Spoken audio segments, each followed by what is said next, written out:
Here's how to use private browsing on your Mac. Now, whether you use Safari or Google Chrome, if you wanted to open up a window and browse somewhere privately, basically so that it doesn't keep a record of the history or any of the cache or anything like that, I'll show you how to turn them on and how they work. But first, hit the subscribe button down below.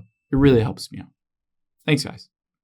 Now, let's first just start in Safari. So I'm on my MacBook Pro. On any Mac, it comes default with Safari, and you'll be able to see if you're in just the normal browsing mode, you'll be able to see I'm in Google here, and I can search for something, but it will pop up in my history everywhere that I go. To open up a private browsing window, all we're going to do is go to the top left when you're in Safari, tap on File, and we'll tap on New Private Window.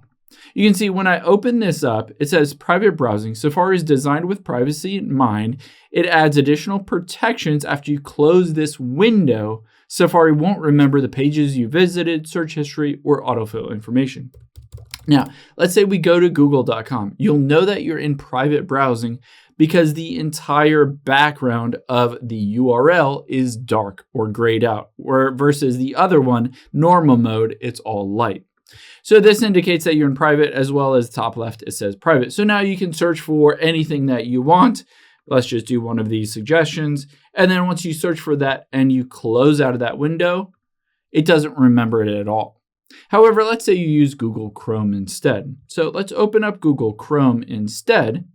And again, you can see I'm just in the normal browsing mode. If I wanted to open up a private browsing window, again, I'll go to the top left, tap on File, and then instead of private browsing, it's called incognito. So just tap on New Incognito Window, and it says you've gone incognito. Chrome won't save your browsing history, cookies, site data, information entered, etc.